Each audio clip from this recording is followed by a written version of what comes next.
берег, с которого ты уходишь в огне, а мост, по которому идешь в тумане. И вот как бы где-то вот здесь как бы бредут вот эти стартаперы, и к ним постоянно приходят месседжи о том, что на других берегах, собственно говоря, их тоже не очень ждут. Вот вообще, по моему ощущению, что где-то половина основателей имеют какие-то связи за рубежом. Ну и есть вторая половина, это вот как раз про слабоумие и отвагу, как я говорю. Ну, то есть это отчаянные ребята.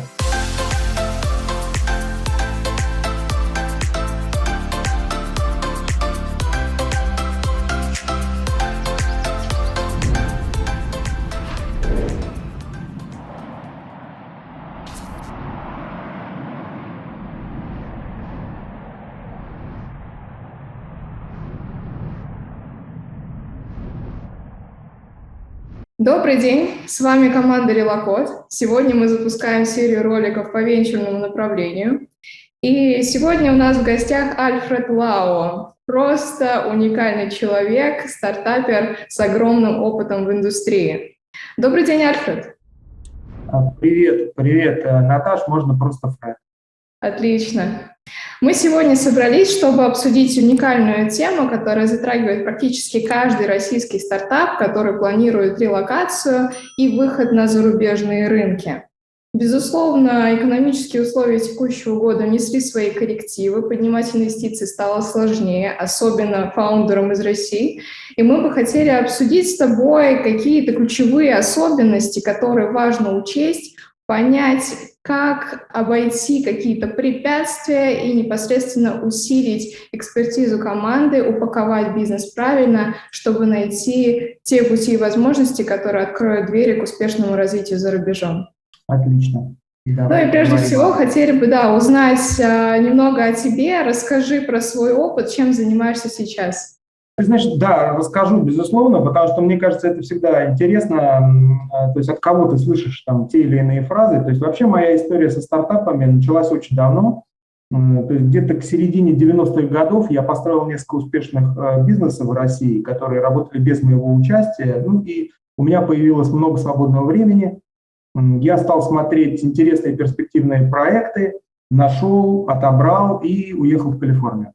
В Калифорнии я начал знакомиться вообще с устройством венчурного рынка, стал расширять свой нетворк среди местных консультантов, предпринимателей, юристов.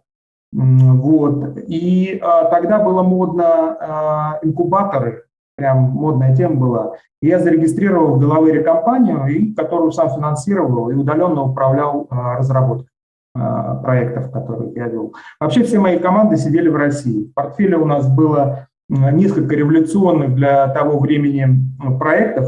Они прям сильно опережали время, что их убило в результате. Один из них это была такая 3D-виртуальная примерочная, а другой цифровой мозг. Ну, мы так его позиционировали, такая стратегия была. Казалось тогда пару лет, и все это будет в рынке. По факту потом понадобилось более 15 лет, чтобы это все зажило вообще, эти темы. Вообще я тогда совершил практически все ошибки, которые только может совершить юный стартапер. А так финально мы тогда погибли в пузыре доткамов в начале 2001 года. Мы так и не успели поднять раунд. И было уже понятно, что как минимум несколько лет венчуры будут держать деньги для портфельных компаний. Ну, и, в общем, мы свернули эти проекты, поскольку дальше мы финансировать не могли. И затем я на 20 лет ушел в управленческий консалтинг. То есть я помогал владельцам и топ-менеджерам компаний развивать и растить их бизнесы. Ну, там трансформационные проекты, проектные офисы, ну, вот это вся корпоративная история. Потом маркетинговые продуктовые команды, когда пришло время, вот это все. Вот так я постепенно возвращался к стартапам через корпоративные инновации. И где-то вот только года полтора назад я полностью снова вернулся к стартап-движу. То есть я поучился в Сколково, освежил в памяти прикладные аспекты венчурного рынка. В целом я тебе скажу, что за 20 лет особо ничего не поменялось. Там все та же американская модель, только теперь масштабированная глобально. Вот, запустил свой стартап, ну, точнее, как запустил, я запустил MVP, чтобы проверить ряд гипотез, ну и параллельно начал брать в консалтинг основателей. Поскольку опыт достаточно большой, ну и как саквояж инструментов тоже достаточно широкий, то я использую микс консалтинга, трекинга и менторинга. Помогаю стартапам и на ранних стадиях, и на стадиях масштабирования. Ну, а потом, там, 2022 все эти события заварились, и поскольку у большинства стартапов есть одна проблема – это отсутствие денег, то я познакомился с партнером одного венчурного фонда, который нуждался, в общем, в улучшении качества портфеля, и мы договорились, что я расширю их пайплайн и сделаю супер тщательный отбор стартапов по заданным критериям. Вот мы только сейчас завершаем эту работу.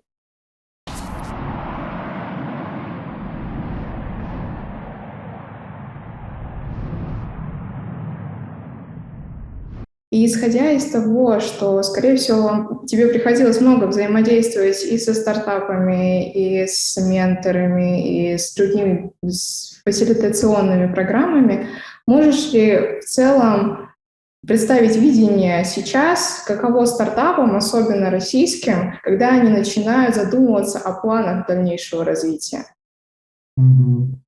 Ну, да, конечно, ситуация очень непростая, то есть, прям скажем, сложная ситуация. Ты знаешь, когда я вот такой, если аллегорию проводить, это когда берег, с которого ты уходишь в огне, а мост, по которому идешь в тумане. И вот как бы где-то вот здесь как бы бредут вот эти стартаперы, и к ним постоянно приходят месседжи о том, что на других берегах, собственно говоря, их тоже не очень ждут.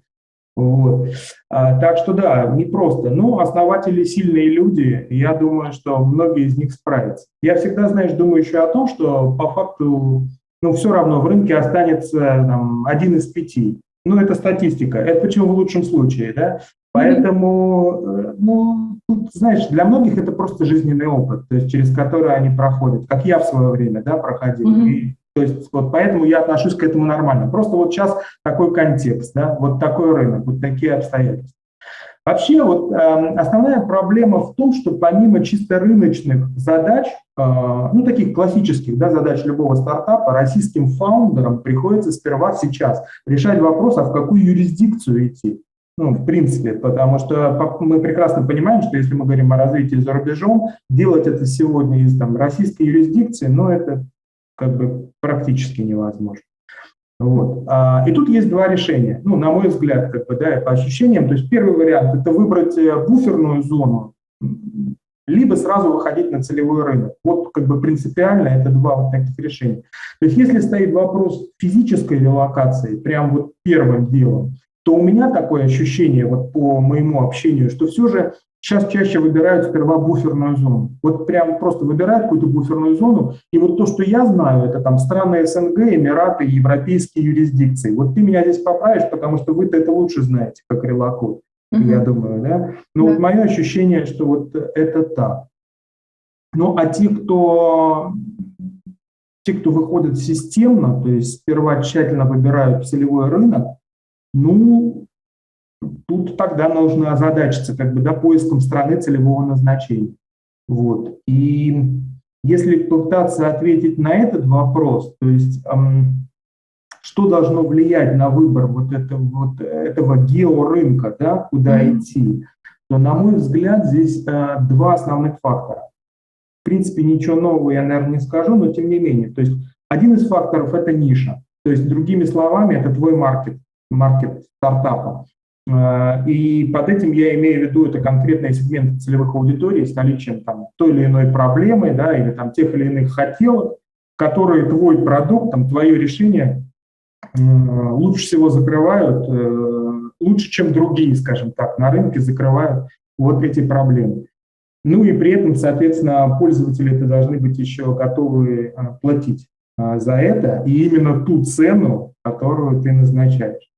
Вот. И состояние этого рынка, оно условно, наверное, должно характеризоваться двумя такими качествами. То есть рынок обязательно должен быть емким и динамичным. То есть потенциал роста должен быть большой. Потому что если рынок не растет, то тогда придется всех твоих пользователей отбирать у кого-то в текущем рынке. А отбирать это всегда дороже. Когда рынок растет, тебе проще свежих получать. Поэтому вот как-то так. И второй фактор, который немаловажен, это, собственно говоря, то, что называется стоимость привлечения твоего целевого клиента. То есть в принципе, она на этом целевом рынке должна вписываться в твою финансовую модель. То есть, другими словами, юнит-экономика должна сходиться, вот если совсем просто сказать. А если вообще вот все, что я сейчас наговорил, много слов назвать там простыми словами, то это будет там product market fit и бизнес-модель. Все. Вот эти два фактора, и вот по ним ты пытаешься выбрать этот целевой рынок. Вначале по наитию, скорее всего. Вот у тебя есть там какие-то данные, и ты пытаешься там приложить это к тому или другому рынку. Ну, или обращаешься к профессионалам. Вот как-то так. Да, абсолютно согласна. И тоже, когда к нам приходят клиенты, они задумываются, а что, куда? Либо сначала страна и регион, либо возможности, смотреть, какая венчурная экосистема, где легче нас примут. И, конечно, возникает много вопросов, очень много обсуждений, чтобы правильно определить потенциал проекта, его упаковать и непосредственно потом подать, потому что все зависит от стран, все смотрят на проекты по-разному, для всех все по-разному важно. Кому-то важно больше смотреть на тот же самый product market fit, то есть проработанные бизнес-модели, уже начало какого-то трекшена. Другие смотрят чисто на проработку инновационности идеи. То есть если недостаточно обосновано, то все, считать, дорога закрыта. Поэтому, конечно, нужно смотреть с разных аспектов, и с точки зрения структуры бизнеса, проработки каждого аспекта, и непосредственно регионального развития. Окей. Да, Фред, а исходя из твоего видения вообще, какие рынки сейчас наиболее перспективны для российских фаундеров? Понятно, что везде процесс может быть осложнен, но, возможно, ты имеешь склонность, да, к каким-то конкретным. Что посоветуешь? Слушай, у меня нет вообще вот никакой склонности к конкретным рынкам, потому что я считаю, что каждый кейс, вот кейс by кейс, да, нужно решать, потому что каждая ситуация, она требует вот, отбора по ряду факторов. В принципе, я рынки немножко оцениваю по-другому. То есть вот многие говорят о том, что там есть там рынок там североамериканский, да, там в целом. Ну, кстати, с этим-то я согласен. Там, или европейский. Вот, например, для меня европейского рынка я его не понимаю как таковой. Да? То есть для меня, вот я люблю смотреть на рынки с точки зрения языка. Мне вообще кажется, что язык – это вот как культурный код, он больше гораздо объединяет, чем вот эти вот искусственные там способы объединить эти рынки. Вот. Ну, то есть просто когда мы говорим о едином языке, то гораздо больше общих признаков и каких-то поведенческих, да, наверное, шаблонов, которые можно уже там дальше обобщать и принимать какие-то решения. То есть вот когда мы говорим там с тобой, например, там о Германии, Франции, там, Португалии, да, несмотря на то, что это Европа, это все же разные рынки, абсолютно разные рынки, да, ну, для меня. Я не знаю, согласишься ты со мной или нет. Или согласна полностью. Согласна. Вот. И вот тут, смотри, если бизнес-модель живет в облаке, да, если она облачная, и технологический продукт как бы закрывает какую-то задачу пользователя вот без всяких вот этих культурологических особенностей, то почему бы и нет? То есть можно как бы выходить и накрывать как бы там условно там вот этот европейский рынок, да? Там, или там идти там на там, в принципе там на англоязычный рынок. Вот мне нравится такой подход, там англоязычный. Вот латам я понимаю, да, где преобладает там португальский по сути, да, с разными там вариациями, там португальский, там испанский, как бы и все. И вот мне вот так понятнее, знаешь. Это почему еще? Я думаю, потому что, в принципе, я как-то вырос в свое время из маркетинга, и вот это маркетинговое мышление, оно сразу вот пытается обобщить вот эти сегменты целевых аудиторий, и мне проще вот их вот так понимать, как бы и чувствовать. И исходя из этого, поскольку для бизнеса, в общем-то, тоже это важно, вот я пытаюсь подходить как-то так. Так что сказать, что вот что-то там приоритетно, с точки зрения выбора какой-то геолокации, я не могу сказать. То есть вот надо изучать. То есть надо изучать, потому что все зависит от продукта, от фаундера, от состояния продукта, стадии, от финансирования. Ну, то есть огромное количество факторов, которые будут на это влиять. Если я буду говорить о том, что вот там мне нравится рынок Европы, или я умею там, например, да, в ближневосточную историю, как бы, да, и тащить тебя сюда, ну, как бы вообще ни о чем. Поэтому, да, как бы не хотелось нам с тобой находить такие универсальные, знаешь, красивые ходы и ответы, ну, увы, их нет. Как бы в каждом кейсе, как бы, это своя история. Да, безусловно. И здесь, конечно, неважно, из какого ты региона и в какой регион планируешь переезжать, все равно ты потом впоследствии задумываешься, ну, окей, я релоцируюсь, я зарегистрирую компанию, я начну делать первые шаги, буду дорабатывать MVP, начну уже дальше историю пилотировать, и пора привлекать инвестиции.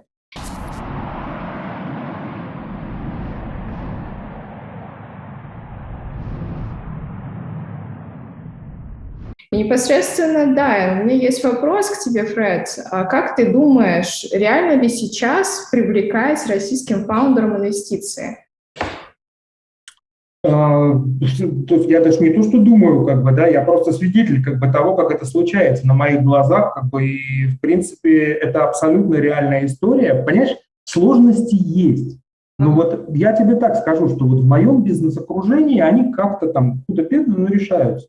Вот вообще, по моему ощущению, что где-то половина основателей, которые сейчас выходят на международный рынок, они либо уже имеют какие-то связи за рубежом, либо там, я не знаю, корни, да, там члены семьи, может быть, друзья живут за границей. У некоторых, кстати, есть уже второе гражданство, они просто как бы неактивно им пользовались. Ну, там, либо деньги, в конце концов, есть достаточные для того, чтобы как-то этот вопрос решать. Вот это вот ровно половина. Ну, и есть вторая половина, это вот как раз про слабоумие и отвагу, как я говорю. Ну, то есть это отчаянные ребята, я очень уважаю. Вот, возможно, я вижу в них, знаешь, самого себя, как черепаха Тортила, там, да, помнишь, пела как-то, да, вот у меня такое ощущение, но им тяжело, им, конечно, тяжелее, когда вот этого ничего нет, и это нужно сделать вот этот вот шаг, ну и как бы, то есть даже денег мало, просто там с идеей, то, конечно, тяжело. Что нужно учитывать, вот если так уж отвечать на этот вопрос? Опять же, я всегда за общий, вот здесь я за общий подход. То есть любой венчурный инвестор, он управляется, считай, двумя эмоциями. То есть первая эмоция – это страх потерять денежку. Да? То есть каждый раз, вот мы очень часто общаемся с стартаперами, и они говорят, там, ну вот как там, соответственно, вот они делают эти деки свои и пытаются их сделать максимально там, вот мы там такие-сякие. Я говорю, слушай, ты вот в своей презентации не ответил на главную вещь. Где гарантия того, что, вложив в тебя деньги, они их не потеряют? Потому что страх потерять – это самая сильная история. А второе – это жажда как бы там заработать. То есть сперва все-таки страх потерять, а второе – жажда заработать. То есть когда стоит очередь из проектов, да, а сейчас ситуация-то именно такая, очередь из проектов, то, конечно, если не решен вопрос то есть управления рисками, да, если ты не показал инвестору, что с тобой уж точно они деньги не потеряют, то вероятность низка. Но если ты аккуратно работаешь с этими страхами, с этими жаждами, да, там, с жадностью, другими словами, как бы, да, там, до денег, и если ты можешь конвертнуть вот этот страх потерять деньги в страх упустить возможность, есть такая история, да, вот, Хома, ты, наверное, знаешь, об этом много говорят. Все, ты выиграл. Это чисто психологический трюк. То есть при условии, что у тебя хороший, сильный продукт, этого мало иметь. Ты должен конвертнуть страх потерять в жажду приумножить и конвертировать вот этот страх, потому что страх всегда присутствует из страха потерять в страх упустить. И вот если это происходит, то ты выигрываешь. Так что, в принципе, ты знаешь, российский паспорт – это просто один из факторов страха потерять. Ну, так, если разобраться, да, потерять в чем-то, то есть как-то неудачно вложиться. Ну, мы сейчас не говорим с тобой о тех инвесторах, которые там руки не заморать там, и так далее. Это нормально, они были, есть и будут. Там были русофобы, в конце концов, ну, всегда. Конечно. Да, поэтому просто желание приумножить должно быть сильнее. Ну, и мы же говорим с тобой про процесс фандрайзинга языком маркетинга, да, то есть есть воронка, кто-то отвалился наверху, кто-то отвалился посередине, кто-то дойдет и конвертнется. Все, вот моя позиция такая. А у вас что в практике? Непосредственно мы только встаем на этот путь, как раз сейчас занимаемся венчурными продуктами, планируем помогать непосредственно с поиском инвестиций стартапам, которые уже релоцировались, поскольку вроде бы сначала планы очень радужные, попасть-то ты попадешь. Есть успешные кейсы, и, в принципе, мы о них узнаем практически каждый день. Бывают очень классные кейсы, бывают не очень, но даже через апелляции можно все равно добиться своего, и наши фаундеры это делают прекрасно. И, конечно, когда встает вопрос потом, как поднимать инвестиции, все делают все по стандарту. Ходят к бизнес-ангелам, идут в фонды, идут в акселераторы, надеются, что им сразу помогут, дадут все инструменты, чтобы они сразу за месяц все получили, но как бы не так. Непосредственно нужно прикладывать усилия, нужно тоже что-то делать, что-то изучать, выстраивать нетворк, без этого никуда. И здесь, конечно, тоже было бы интересно узнать у тебя, Фред, как ты думаешь, какие инструменты будут наиболее эффективными в процессе фандрайзинга сейчас? Слушай, ну вот я вот как человек, который, в принципе, сейчас получил еще один опыт, вот я упомянул уже о том, что я работаю с венчурным фондом, вот еще сейчас завершается как раз работа, я помогал отбирать стартапы. Я могу сказать, что в принципе, я всем это говорю, то есть просто относитесь к этому как к трафику. Вот реально, вот так же, как вы получаете своих клиентов, вы должны точно так же получать своих инвесторов. То есть нетворк – это все классно, но скажем так, не возводите это вот в какую-то такую вот прям… Это не панацея, да? Вот у тебя может быть прекрасный нетворк, а вы будете любить друг друга, встречаться, кушать, и они тебе никогда не дадут денег. То есть до тех пор, пока ты не построишь как фаундер свой вот этот вот пайплайн, да, инвестиционный, скорее всего, неудача будет. Потому что мы с тобой прекрасно знаем, что наверху должно быть достаточно для того, чтобы кто-то дошел до низа. Да, там есть этапы, есть конверсии, там есть все, ты можешь там это все улучшать, но просто ты должен относиться к этому вот так. И наверху должно быть много для того, чтобы внизу кто-то конвертнулся. Вот это основное, я скажу, как бы, да, вот упущение у фаундеров. Нет никаких секретов. Есть просто количество и математическая статистика. И все. К сожалению, это факт. Как бы ни были уникальные проекты, которые фаундеры, естественно, любят, когда вот там свой проект, он же такой уникальный, такой замечательный. Со стороны инвестора это просто идет поток каких-то идей, находящихся в разной стадии реализации. И вот если вы попробуете одеть башмачки инвестора и посмотреть на это все его глазами, то на что упадет в результате как бы решение, прям большой вопрос. Ну и, конечно, все зависит от того, там, если продукт огонь, как бы, реально как бы, крутой продукт, там абсолютно пофигу, там, российские фаундеры, не российские фаундеры, инвестор всегда найдет способ помочь и решить, если он реально загорелся, но это вот для крутых продуктов. Что-то такое среднее, проходящее и прочее, как повезет. Пайплайн управляет. Если хорошо построить инвестиционную воронку, будет счастье. Здорово. А как вообще начинать ее строить? Куда идти лучше сначала? Просто начинать с ближнего круга, со знакомых, с нетворка, или конкретно обращаться к менторам, или сразу подаваться в акселераторы и запускать вот эту долгую историю подготовки, обучения, прокачки и так далее? Как ты думаешь? Слушай, смотри, тут много есть. Конечно же, есть там способы идти через помогаторов, скажем так, которыми и ты, и я, в общем-то, являемся, да. Ну и тут, наверное, есть там следующие, я могу прямо дать определенные советы, но ты знаешь, это вот сейчас не про инвестиционную воронку. Вот если говорить про инвестиционную воронку, то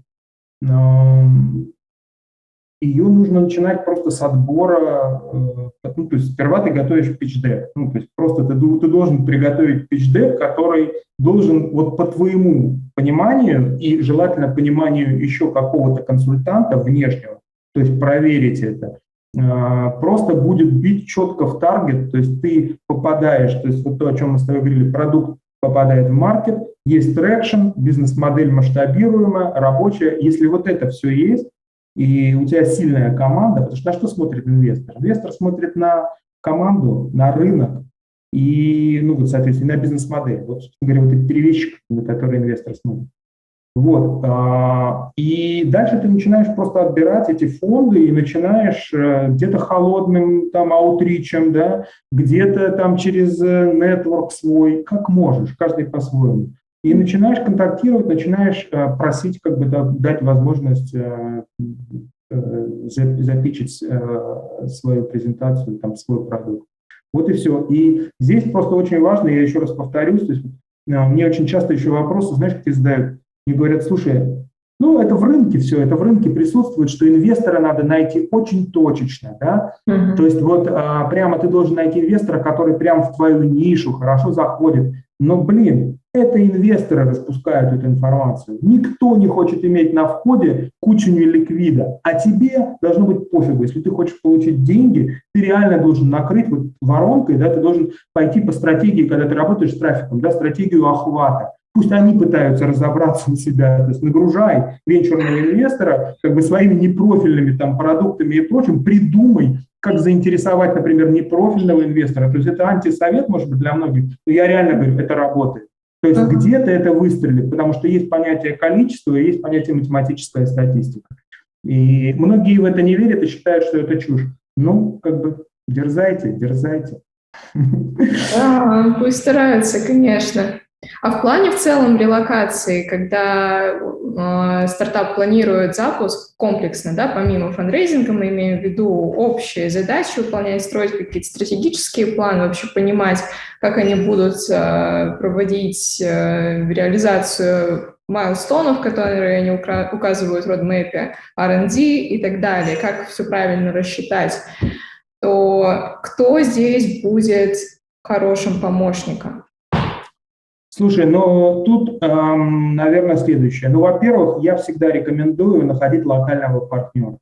То есть идеально, если это будет ваш там локальный там SEO, да, это может быть маркетолог, который вы найдете и начнете делать с ним первые шаги.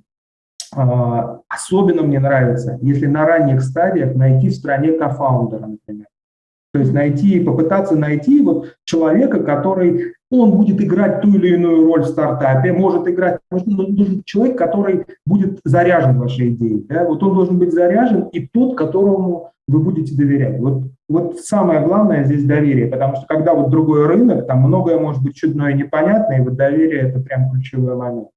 Вот локального партнера можно попробовать сперва найти местных инвесторов. Потому что если удастся там, поймать кого-то из местных инвесторов и реально, там, я не знаю, всегда, конечно, хорошо сперва показать трекшн на локальном рынке. Но если есть там трекшн не на российском, а там, например, ты выходишь там в Латам и показываешь что-то там американское, проблем нет. То есть, дальше они легко уже перенесут эту историю мысленно и сопоставят со своим рынком. Просто местные инвесторы, если они заинтересовались, они помогут дальше уже совсем необходимым. И людей нужных, и партнеров они помогут, если ты заинтересован инвестором.